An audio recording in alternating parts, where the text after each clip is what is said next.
Alrighty, folks. I'm going to kick off this panel that we're doing here. I want to ask everyone here a question, all right? I want you to make some noise if you enjoy attending live speedrunning charity marathons. Woo! Yes? Excellent. All right.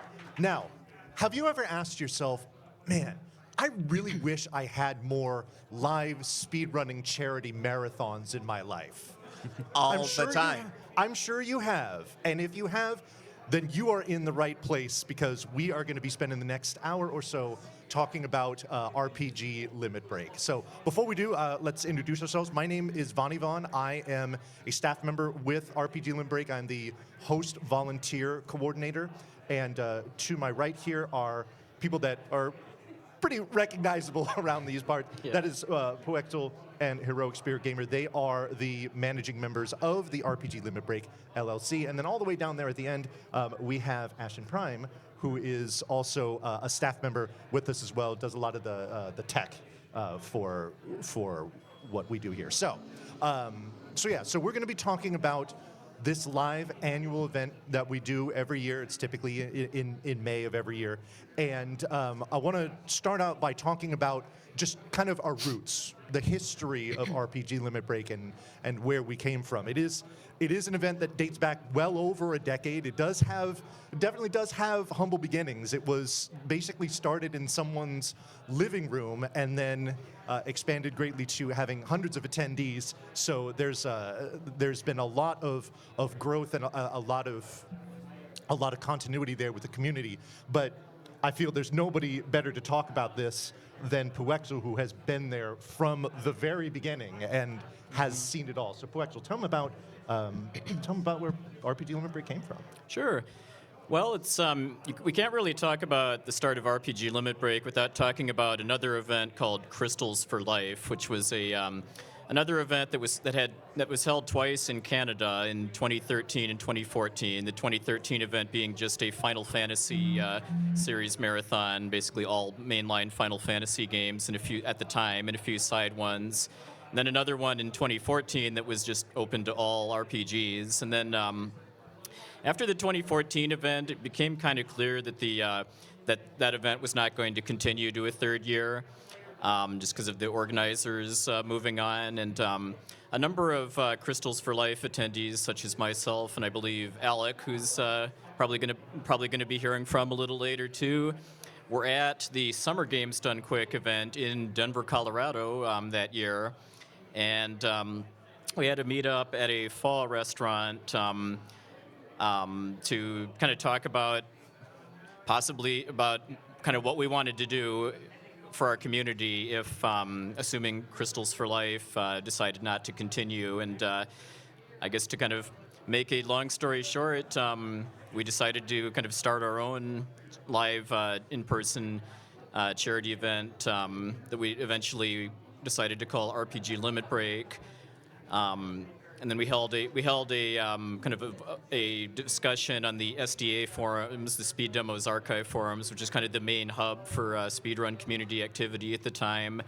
And it was great to see a lot of support. And then the community was also pretty excited about the chance to do a mental health related event too, because that was a cause near and dear to a lot of our hearts. So just kind of by community discussion, we ended up settling on NAMI as our charity partner. And since at the time we were only expecting like 30 some attendees or so for our first event, it was important to kind of have stable costs regardless of how many people showed up. One of our founding staff members, Essentia, offered her home for our the venue for our first event, which had been where the very, very early Summer Games Done Quick events had been held too, and which was in the Salt Lake City area. So that's kind of how we started in that area, and then very, very, very quickly outgrew being at somebody's home. So then we had a number of events at various venues around the Salt Lake City area with a bit of a break during the first few years of the pandemic, but we've been back in person since 2022, and as of this year, we're looking forward to having our first event in the Denver, Colorado area this May. Very good. Absolutely. Yeah. So puwexil touched on it. Obviously, we talk about speedrunning charity marathons, and you can't have that without an actual charity to benefit. And for many years, for RPG Limit Break, that has been NAMI, which is the National Alliance on Mental Illness. They're a grassroots organization. They've been around for almost 50 years that really focuses on the mental health advocacy as well as providing resources to those that need it. There's a helpline, websites. They have chapters all throughout the country. So that's something that has been really important for us. They've been a long-time partner. And as far as all of the limit breaks in history, we are on the cusp when it comes to this event that we'll be doing in a few months from raising a grand total of $1 million for NAMI. Yep. Only need 20K more to Yeah, hit that million. we're extremely close, and that's something that we are very proud of. But for the next few minutes here, I want to toss it to HeroicSpiritGamer because I know that the NAMI cause is very near and dear to your heart, and I know you've got some thoughts on our association with them. I definitely do. So puwexil already alluded to it, but when we first made the event, I actually wasn't even a part of that. I wasn't part of the founding crew, but mental health and mental health awareness and a mental health charity became a pretty core foundational part of our event and our identity pretty early on. And I feel like it's shaped our community in a pretty large way and how we handle ourselves and how we treat each other at the event and on site. One of the biggest things that I think makes us stand out is after the final game, the stream is not done. We have open forum for everyone, whether staff or volunteer or attendee, to get up and speak on mental health and speak on their journey or journey of those that cannot speak at the moment or anymore, or however severe it needs to be. And that has become a very foundational thing for us. We put a lot of effort into trying to make that a bit more content warning friendly, a bit more organized so that people don't feel like they're stuck there or that they are saying things they don't need to or don't want to.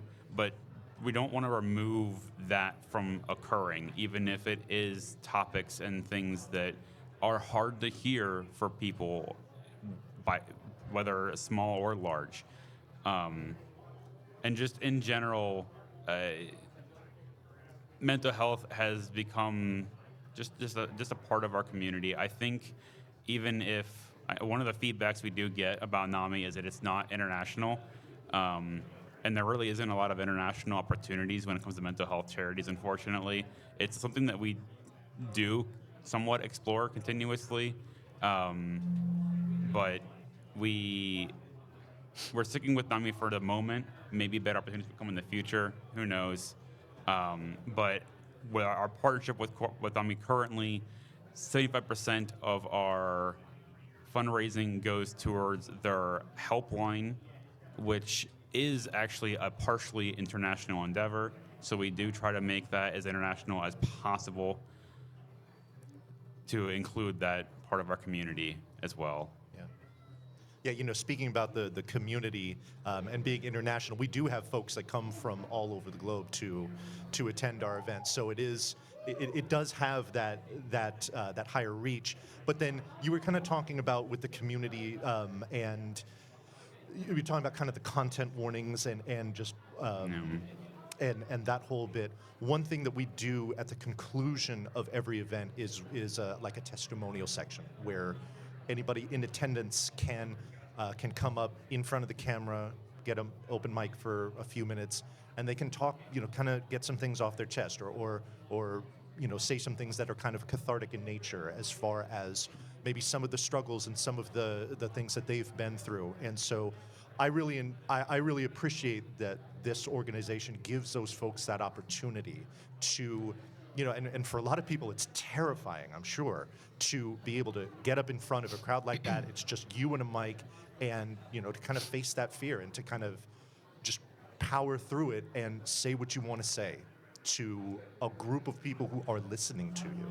That is, that is, for me, that's a very powerful and a very significant portion of the event that we do every year. Yeah. So, just to add a point to that too, something else we've kind of changed about that in recent years too is actually opening a channel in our Discord for kind of post-event testimonials too, for people that either were at the event and didn't feel comfortable getting up on stage at the time, or that weren't at the event but were watching from home, but kind of feel moved to share a personal story about mental health too. We have made that as an option too. Yeah. Yeah. So, we talk about the event itself, and obviously we're wanting to let you know about what RPG Limit Break is, but we want to let you know what it's like as far as being there at the event itself. So let's talk vibes. This section is something that I'm going to be discussing. I wonder why. But yeah, so just to kind of give you, as best I can, an idea of what it's like to attend an RPG Limit Break event if you haven't done so before. It is a live speedrunning charity marathon, like we said, much like AGDQ that you're at right now, but it's definitely on much more of a smaller scale.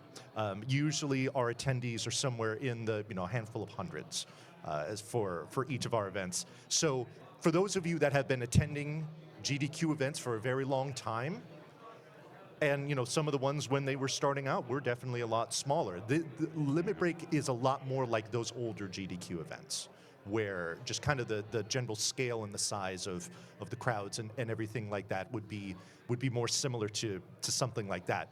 And I mean, if you look at everything that's going on here downstairs and whatnot, this is a sprawling event. There's all kinds of different things to do. This room is massive. You've got the arcade, you've got the escape room, you've got literal hundreds and hundreds of chairs in the stream room itself. And there's just big, and there's a lot of things to do, and that's great.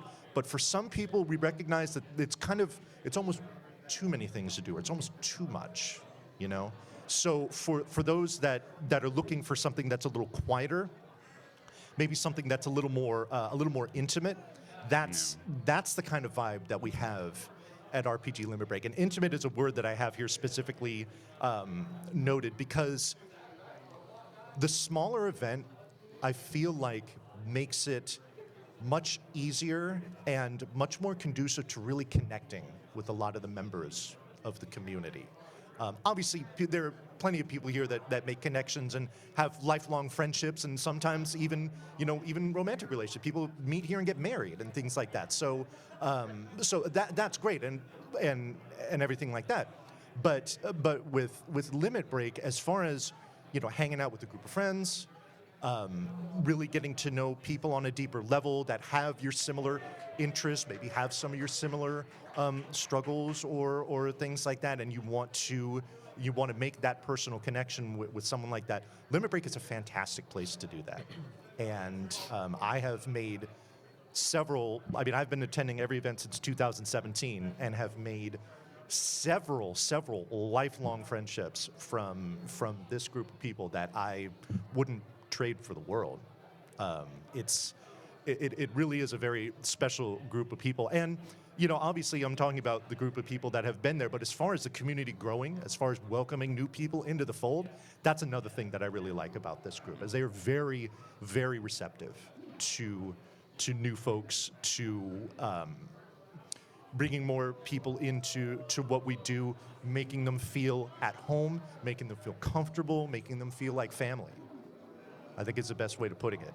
It's really hard to go to Limit Break and leave it and not know the badge name of every other attendee. We're small enough and close-knit enough that at some point you're going to be in some person's car driving for food, and you have not met them before, but it's fine. It's just how our event kind of goes. You will leave there knowing everyone's name, at least for another week or so until you forget them, until next year. Yeah. But it's how it goes. Yeah. I want to talk real quick about some of the things you're seeing here in these pictures on this slide. So just to kind of give you an idea of what the general layout of a Limit Break looks like. Obviously, we have a stream room, and that's where we broadcast live all week long. We do have a practice room where there is, much like what is behind you here, a whole bunch of TVs set up where people want to get together and do races or just goof around or things like that. That's Cough, multi-world. Yeah, multi-world. Yeah, Final Fantasy IV Paladin race. Yes. So that's a big part of what's going on there. We affectionately refer to as the puzzle room. You see there in the upper left-hand corner. There's usually like a ceiling-high stack of jigsaw puzzles, and people will make it a mission to put this 3,000-piece puzzle together by the end of a given day.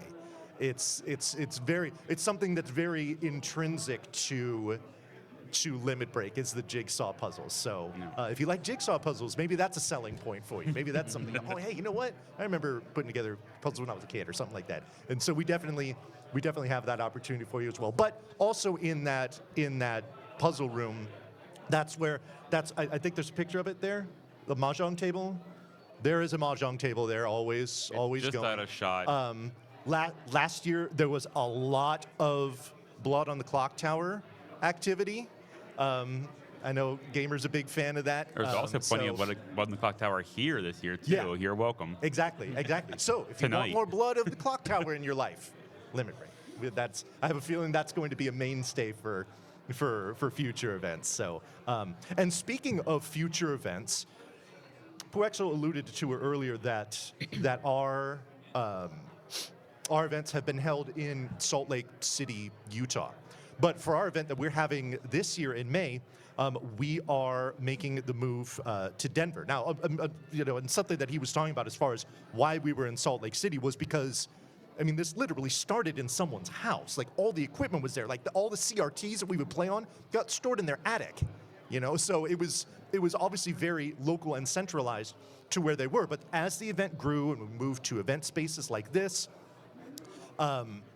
we downsized equipment. Obviously, CRTs, unfortunately, bite the dust. So those get reduced and get replaced with the monitors and the retro trinks and whatnot. So a lot of the equipment has changed, but there were some other things that did as well. Gamer, I want you to talk about a lot of things that really motivated Limit Break to relocate. Absolutely. So we've been toying with the idea of getting out of Salt Lake for a few years, actually. Pandemic area and political climate kind of was bringing out the worst of Utah as a state, also increasing costs in general, to be honest. So we were already putting it on our agenda to discuss that. Coming out of COVID, we didn't get back to like our usual time frame. We usually have our events in May for Mental Health Month, and just due to contracts and how we were working it out with the hotel at the time, delaying and furloughing essentially our contracts. When we returned in 22, we were in October actually. So we were trying to like pace ourselves back to May, and then once we were back in May, then consider the move. And it all kind of came to a head with Utah passing a lot of very unfriendly LGBTQ bills almost right before our event this year. Last year. It's last year now. And so we had to pretty much formalize it pretty quickly, like, okay, yeah, we already were thinking of doing this, already pretty sure we were going to do it, now we have to do it because it's time. So we're going to be in Denver. It's going to be a much more safer environment. We had a lot of attendees, a considerable number of attendees for us particularly, that had to back out, and even if they did come, they were still concerned. So that should all be good and safe now. We're in a much better environment. We're in a much better locale in general, with being able to have walking distance instead of driving distance to things around us. And it's also just generally cheaper for pretty much all of us, in theory and hopefully, whether it's hotel rooms or the hotel cost itself or food or what have you. So it should be a improvement across every single spectrum for us moving forward. Yeah. And, I'm glad you touched on that. Something I was going to talk about during the whole vibe section is just kind of the general makeup of the community. And much like it is here at GDQ events, there is a significant portion of our community that is LGBTQ. And that's something that we That's something that we embrace. That's obviously something that we that we appreciate about the folks that are part of what we do. And we don't. Yeah, I mean, it's become too ingrained with speedrunning community as a whole. Yeah, it just simply has. Yeah. So for those of you that are, I mean, obviously, if you're attending an event like this, a lot of folks here are very, receptive and show lots of love for those in the LGBTQ community, as they should. And Limit Break is no different in that regard. So, and so much so that we decided to move it to another state to accommodate those folks. Yeah, because unfortunately there were several friends of mine. I mean, this impacted me personally. Several friends of mine that I would have loved to have seen last year, and they're like, I can't set foot in that state. And that's heartbreaking, and we did not want to continue to have that be the case, to kind of foster that environment where there is a significant and very well-loved and respected portion of our community that didn't feel safe attending our events. That would be, especially one where we are focusing on mental health and mental health charity and things like that. We didn't, that kind of ran counter to what we wanted to do as far as Limit Break goes. So, but speaking of what Limit Break does here, we do speedruns, but specifically of role-playing games. And it's one of the many things that makes this event unique, because it focuses mostly on a specific genre.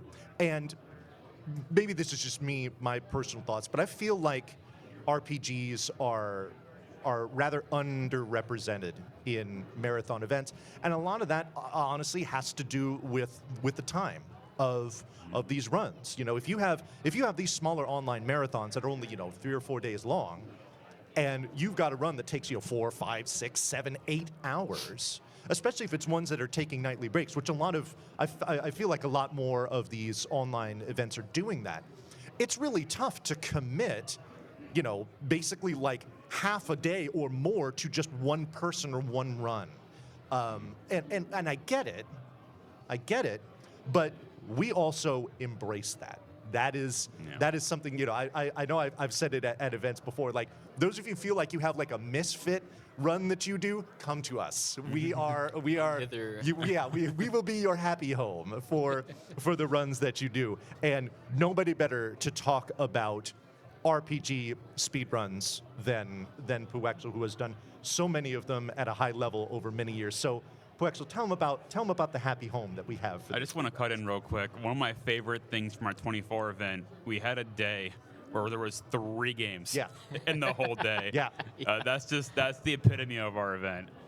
But yeah, please continue, puwexil. Yeah. So I mean, so in addition to being a kind of a co-founder and co-owner of RPG Limit Break, I'm also the head of the games committee, and I'm also a member of the games committee for Games Done Quick as well. And through my work on that, I mean, it's very, very obvious that getting an RPG into Games Done Quick is very competitive. I mean, Games Done Quick is an event that's designed to have a little something for everybody, and because we want to represent everything. I mean, that kind of limits specific genres to only a certain number of hours. Like, I typically expect to see like 12 to 15 maybe of hours of RPGs in a typical GDQ schedule, maybe a little more, maybe a little less. And given that RPGs are often multiple hours long, that's not a lot of games that get onto each schedule, unfortunately. But then our event, RPG Limit Break, instead of like 12 to 15-ish hours of room for RPGs, we have about 150-ish hours of room for RPGs. So that just gives us a lot of freedom and flexibility to kind of take more risks on games that maybe aren't really going to be like the best at raising donations, because they don't have like lots of really nice built-in incentives, or it's kind of straight a gray area, if you could even call it an RPG at all. Like, we've definitely had some kind of somewhat out there games as far as whether you'd really call them an RPG or not. But the beautiful thing I say is that since day one of this event, we have not tried to objectively define what an RPG is, as far as trying to kind of inadvertently paint ourselves into a corner about what types of runs or other content we can take. If you think it would be a fit for a marathon designed to cater to fans of RPGs, then submit it. I mean, got nothing to lose there. And yeah. I will say one of the surprising standouts in the how does this fit category is all the randomizers. We have such a large randomizer community as part of RPG Limit Break, both in the online, the private practice or the public practice rooms, just people playing, but also we have the ability to showcase them on the main stage for us as well.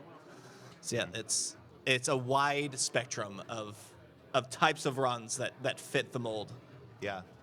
The randomizer races are some of when you're in the stream room when they're happening. They're some of the hypest runs. Because obviously you want to try to be quiet because you don't want to give away anything that's going on, but you also can't help it because obviously you don't know when something major is going to happen that's really going to tip the scales in favor of one runner or another. So kind of trying to have that excitement but also contain it as well is it's a very interesting dynamic when you're watching those kinds of races. It's very cool. And I'm glad you mentioned that, as far as defining what is an RPG, don't be discouraged. If you feel like you have a game that fits that genre, not only submit it, but make your pitch. If you think it's something that's on the fringes or something that's maybe, RPG tangential, whatnot, convince the game committee that, this belongs in your marathon. Not just because of the quality of your play and the game is very entertaining or visually pleasing or whatnot, but also that it is something that fits in with the somewhat specific genre of what we do. We don't want people to deny themselves the opportunity to potentially participate in the event because you're like, I just don't think it's right. Let them make that determination. Okay? Don't do it to yourself. So just wanted to make sure I touched on that. Now, as far as everything that goes on with the event, broadcasting the games, raising the money, bringing it to you live for an entire week.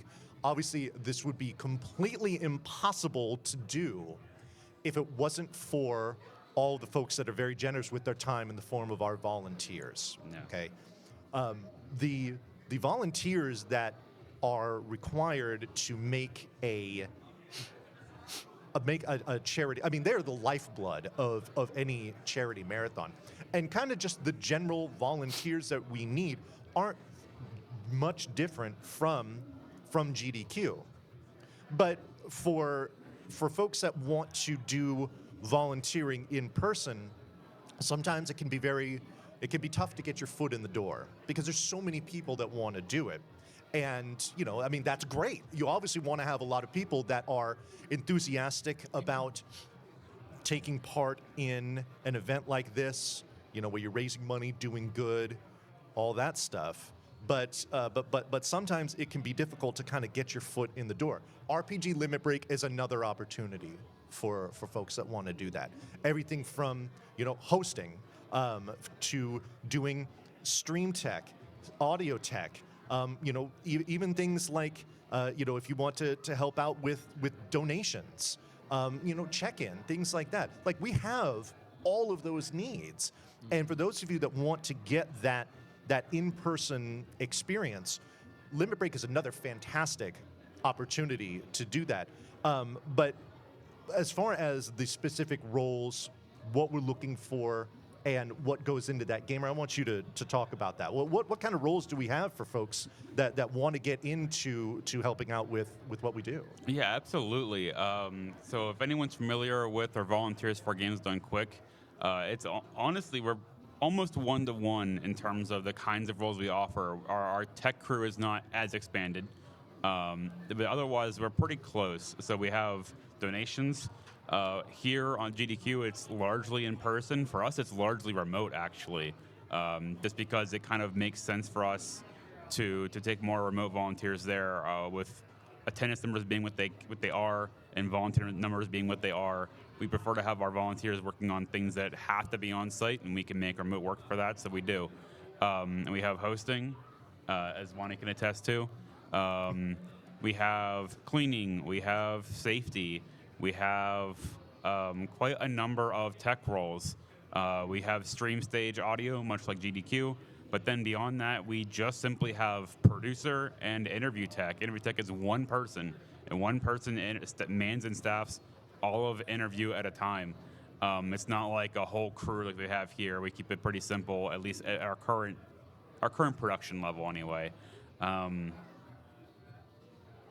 think it's everything. Oh, check-in. I guess we have check-in as well, yeah. Sure. One of my favorite... Cleaning and safety? I mentioned cleaning and safety, yeah. One of my favorite things actually to mention is that I don't want to say we have like lower standards, but like we have a lower barrier to entry, I feel like, for our roles. We're more willing to bring people on that just want to learn and take some risks because we had the time to teach you, because we have 6-hour-long runs. We can just sit there and just let you play with the OBS a little bit without transitioning, or let you on the audio mixer or show you things, and it's not really that big of a deal, honestly. So my claim to fame for this event is that out of the 15 audio tech volunteers at Games Done Quick this event, 7 of them are from us. I knew that was going to be mentioned. I just knew it.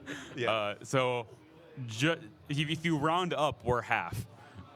So that's just as an example. But yeah, I think we have... I don't know. I just think in general, it's so similar. We use the same systems. We actually use the tracker that Games Done Quick uses as well. And we use a fork of their older layouts. So like, there's a lot of crisscross, there's a lot of similarities, but we just don't have as much pressure for us. It's a lot more willing to learn, willing to teach, and willing to have new people show up and help out. Yeah. So, were you going to say something? No? Yeah. So I think you covered all the in-person volunteer roles. Then, like you mentioned, Sure. the donation station is usually done remotely now. And then I think it's also chat moderation and social media, I think, are the That's the true. other, Yeah, the other kind two of are primarily remote volunteer roles Yeah. that we offer too. Yeah.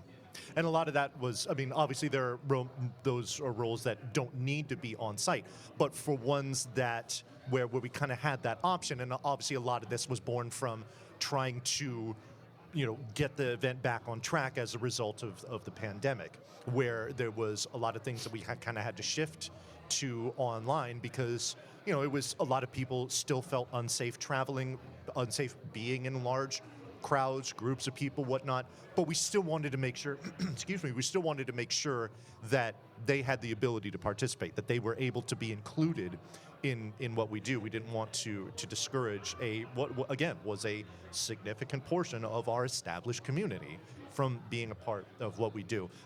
As the host coordinator, I'll just take a minute real quick to talk about my particular department.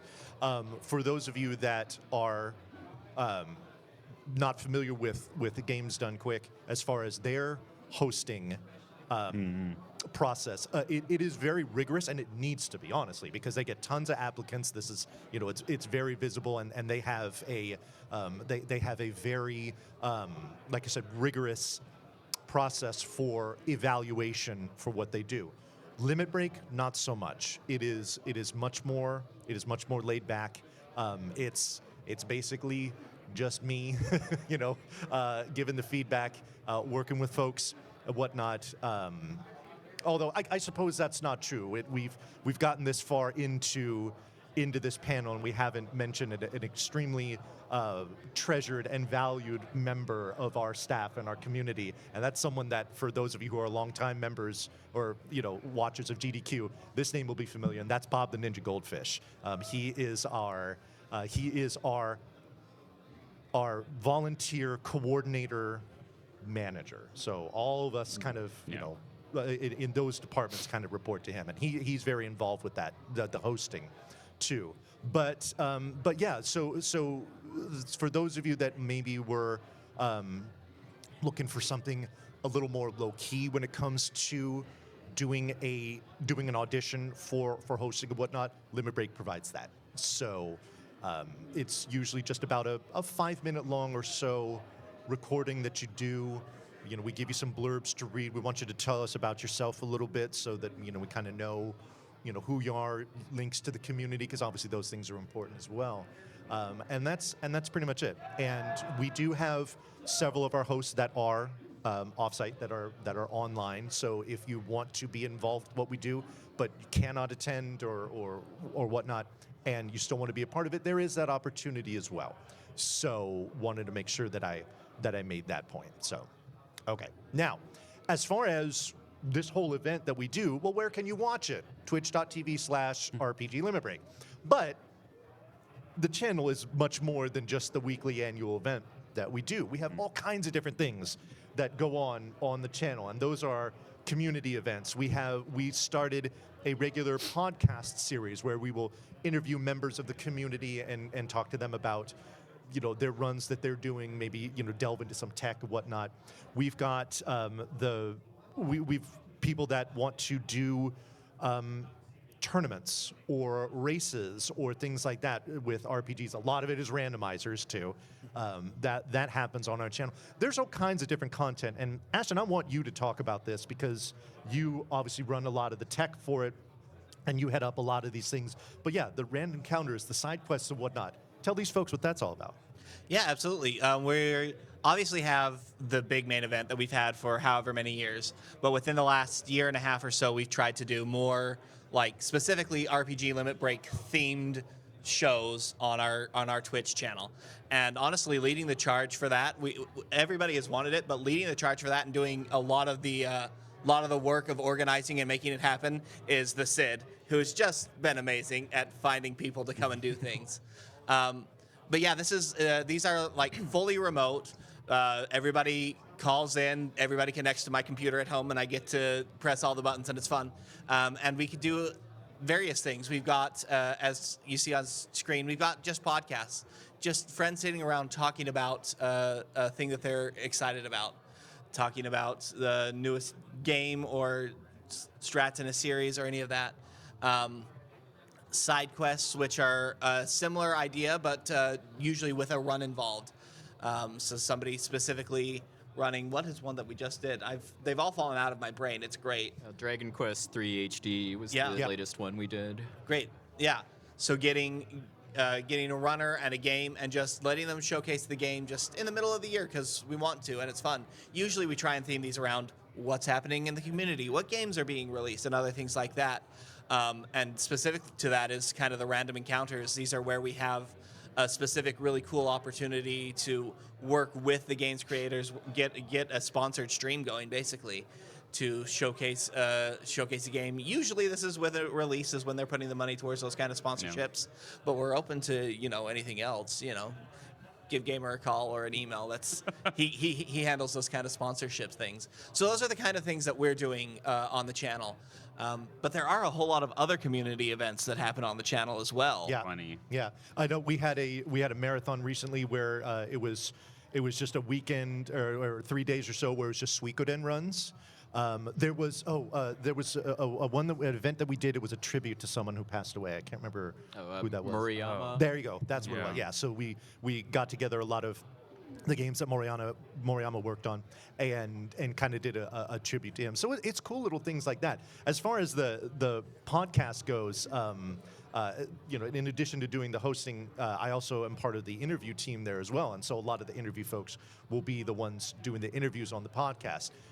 And there was one that stands out because I got my interview subject to bring his pet skunk on air to say hello, and that was an utter delight. So you never know what you're going to see on RPG Limit Break as far as the content that we've got Live there. Kitty TV, I think, featured in that same episode yes, too. Indeed, yes. So, yeah, there's a lot of really cool stuff that we do on the channel all year round. So it's nice to be able to have that continued activity that we have there. Now, something else I wanted to talk about, just because I'm looking out here in the audience, and I see a lot of familiar faces here. And they're familiar because they're also staff members with RPG Limit Break. We talked about before all the departments that we have here, and we have we have a few of those coordinators, the people who head up those departments here. So there's plenty of roles that, as we talked about before, but for those that head those up, I'd like to invite you to come up here if you would like to talk a little bit about your department, what it is that you do, and if there are folks that maybe want to learn a little more about what you do. So, Ambly, you want to come on up? Yes. This is the lovely Ambly. Ambly is our prize coordinator for just much like for Yeah, there I am there. yes. Hi. I don't know Oh, if yeah, you there can see you me go. on camera. Might have to scooch in a little bit here. Sure. Yeah, get a little cozy here. But my name's Ambly. I am actually the prize coordinator for RPG Limit Break.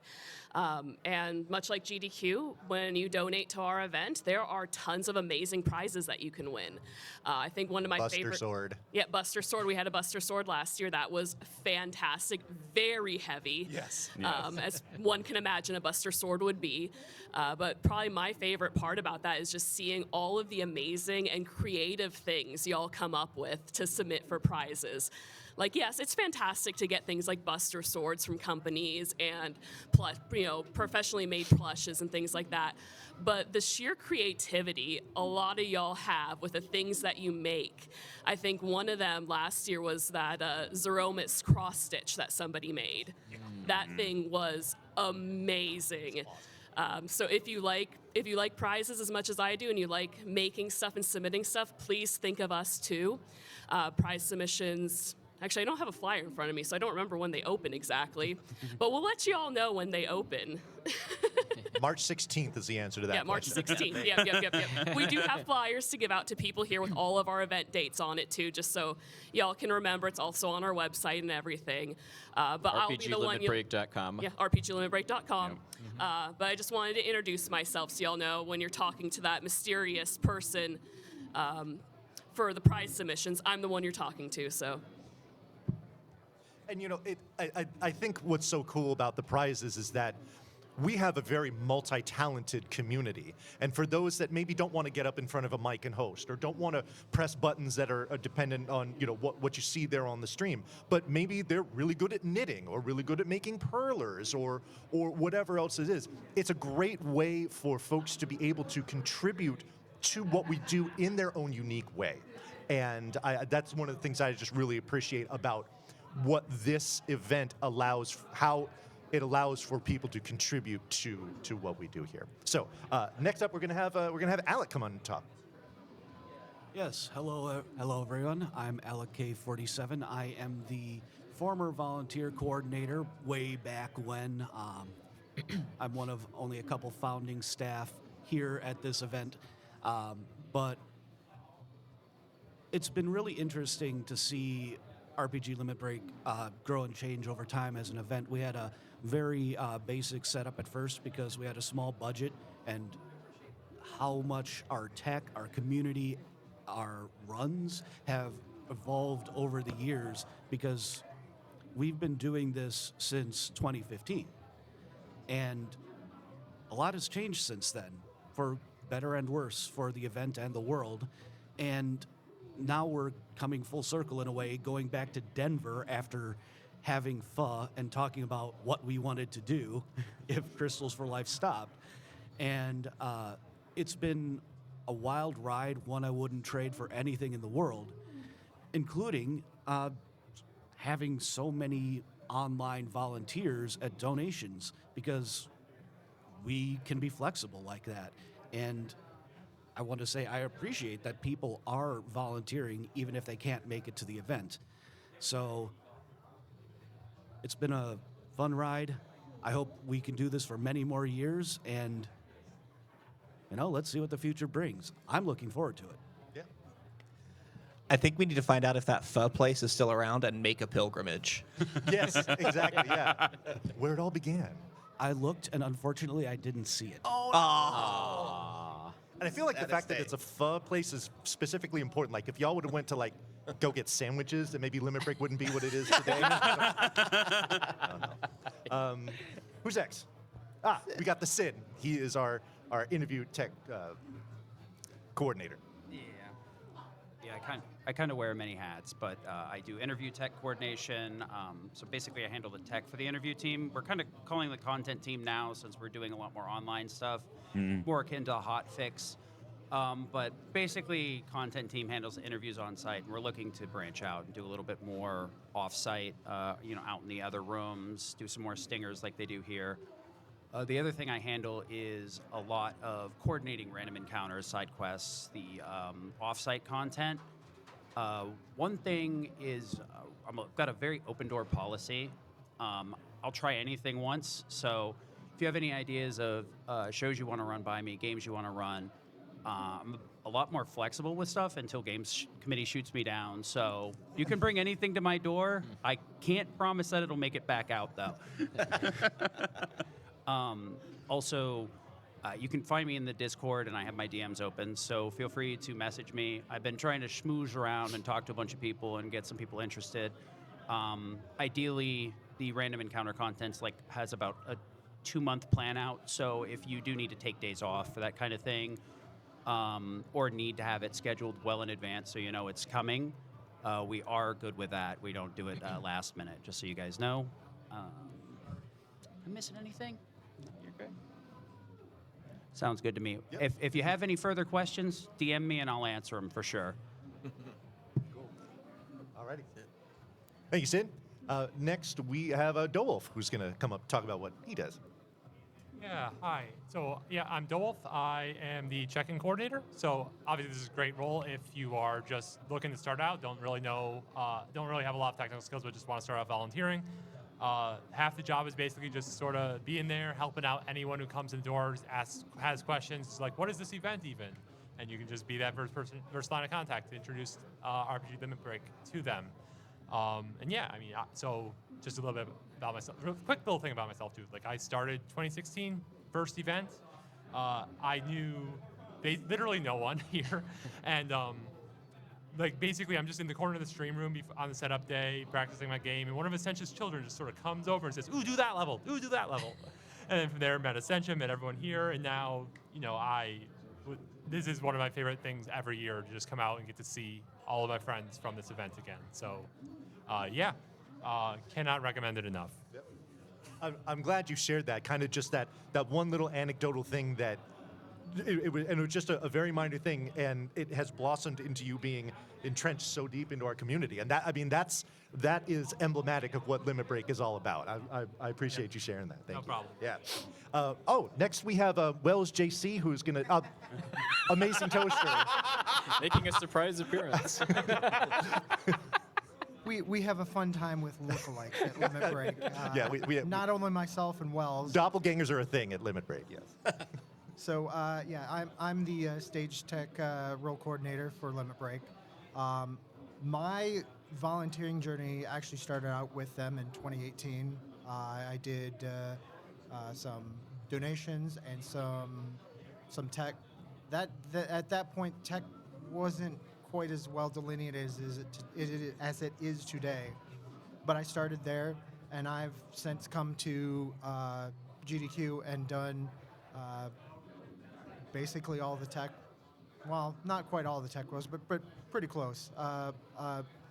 And at this point, I've worked my way up to the engineer role with GDQ. So, if you start with us, you can learn a lot of things that could apply if you wanted to work your way up in GDQ as well. So,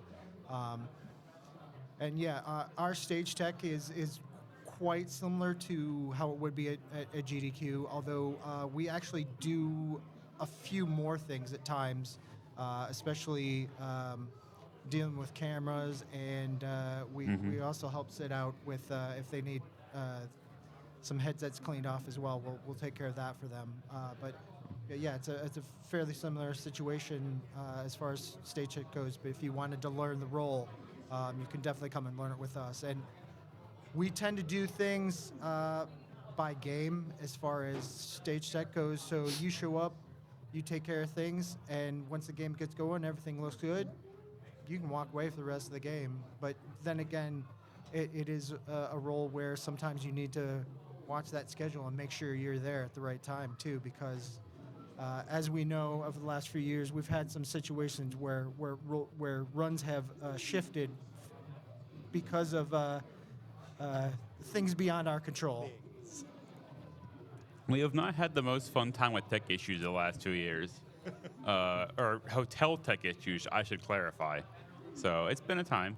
Yeah, not our fault. But yeah, that's Stage Tech's a good place to start too if you want to look at tech volunteering. Awesome. Thank you, Toaster. And then we're going to have Ghost Kumo come up and say some words. Hello, hello. I am Ghost Kumo, and I'm kind of like a community support volunteer assistant. I kind of just help out with a whole bunch of different things with the event. But yeah, so one of the things that it was touched on actually earlier that I did kind of want to mention with stuff is we really encourage anyone who is interested in, if you've never even speedrun before, there's actually quite a few people in the RPG speedrunning community who got their start through us. Like, to just use a personal example, I had watched speedrunning for years, picked up a game, submitted it to Limit Break as my first event, and that's what really got me into the community at large. And then I eventually submitted the game to GDQ proper, and it got accepted like a year and a half later. A few of the runs on the schedule here actually at this event have originally got their marathon debuts at our event at RPG Limit Break and then got offered here. And it kind of, sometimes Limit Break has offered sort of like an opportunity to be like a proof of concept, or even just like, this is something that really works well in marathon. So we definitely really encourage submissions for that. As for volunteers, very similar story. There's a couple of hosts on the host schedule for this event who I believe submitted first to our event, and that was kind of what let them, really sink their teeth into, learning the ropes for hosting, because, like we mentioned, we, are a good way to get your foot in the door on some volunteer stuff, and I spoke actually to one of our hosts who helped out. It was her first time hosting at our event last year, and then she has gone on to be a host here at GDQ. And getting that experience really helps out to kind of just have a place you can learn the ropes. We're willing to teach new people the works, and work with people and help them. Even if you're not like super confident in there, like there's one thing that we say when so Vanny and I actually do a lot of the auditions screening together with Bob. And there are people who is like, somebody might have like a really good hosting audition. There's some that's like, we say, this person might need work, but we definitely can see some potential in them. And then, we, give them that first opportunity so that they, can shake off some of the nerves, get some of the experience.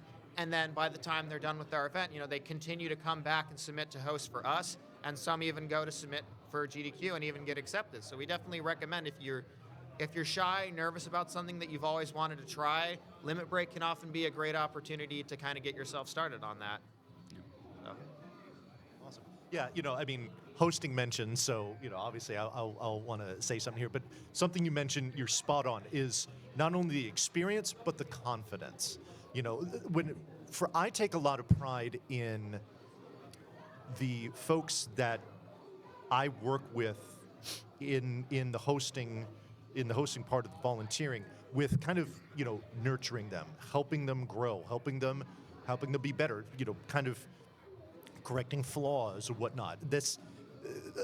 I feel like that is a very important part of nurturing a community like this, to really give them that confidence, to give them that feedback, to give them the tools that they need to, because obviously they want to do it if they're auditioning, and it's something that they want to do well, and I obviously want them to do well also. And so being able to take the time and effort and care to do what I can to contribute to their development and whatnot is something I take a lot of pride in.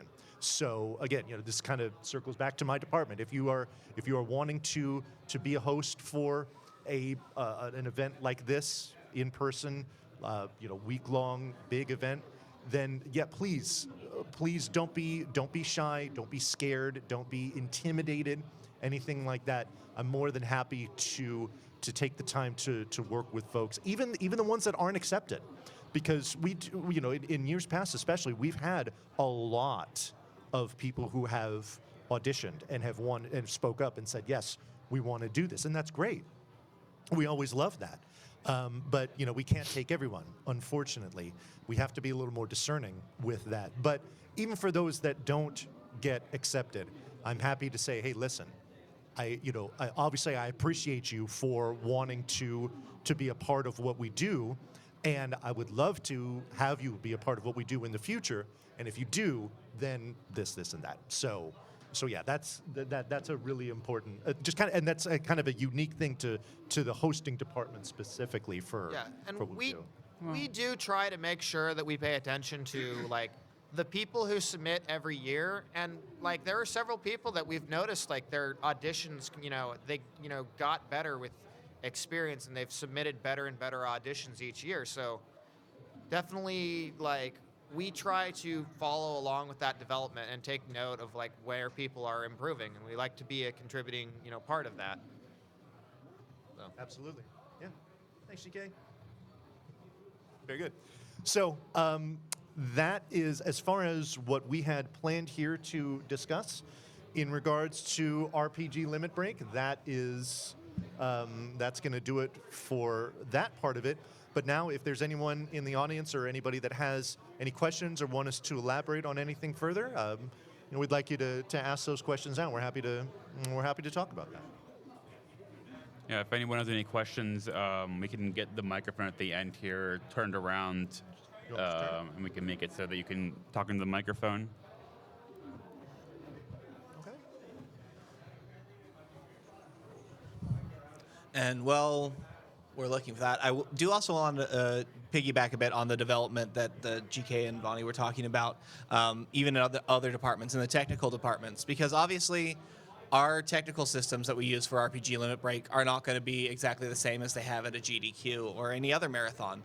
But still, it's a good place to come and learn the workflow, understand and kind of get your mind around the thought processes and how to think about these problems in a good way, so that even when you go to a different event that does things in a way that's slightly different than what we've done, you still have enough of the experience and the knowledge of how to do and how to think that you can fall back on and help with things. Yeah. Like I've been in charge of putting together the RPG Limit Break technical everything for a couple of years, and so coming here to GDQ, where everything is completely different, but enough of the foundational principles and the foundational steps are exactly the same. So getting that kind of foundational knowledge is what RPG Limit Break is good for, to understand how to think about it and those kind of things. Yeah, you said when you were discussing hosting, you said a lot about how a lot of what the things that you and GK Lab talked about were like specific to hosting. I don't even know if that's really true, honestly. Like a lot of the auditions definitely are specific. I mean, the auditions, obviously, yes. But like the ethos and like we want you to get involved, we want you to learn, we want you to grow, like all of that, like the general message of what you're trying to get across, that's for everything. That's for all volunteer roles and being involved, period. Right. Yep. Yeah, the wanting to have people. Yeah, absolutely. I'm glad you mentioned that. That is not something that is unique to hosting. And like, if you want to be an interview tech and you get rejected, it's like, well, too bad. It's not like that. No. But I was just speaking personally about the department that I oversee. But absolutely, there is just that very general kind of vibe or attitude about having the people that are, willingly taking the time to volunteer to help make our event actually go, and us in kind returning the support and the knowledge and the wisdom that we can to make them better at what they do. And obviously, the better you are at something, you get a better feeling about it. You get more encouraged to do it, not just for that event, but maybe for other events. So yeah, it's all about growing the community and nurturing them and helping them with what it is that they want to do. And that's something that applies to all departments. Absolutely, yeah. Wow, did we really do that good a job of covering everything about RPG Limit Break? I guess so. Pat on the back. All right. RPG Limit Break 2025 goes from May 18th to the 24th this year. We will be in Denver, Colorado. If you are not able to join us live, you can watch it on twitch.tv/RPG Limit Break. And we hope Also, to... also youtube.com/RPG yeah. Limit Break Hi, as well. YouTube. Yeah. So yeah, we thank you all for being here in attendance. Thank you all for taking the time to listen to what we have to talk about. On behalf of Ashen Prime, HeroicSpiritGamer, puwexil, I am Bonnie Vaughn. Thank you so much for your time. Take care, everyone.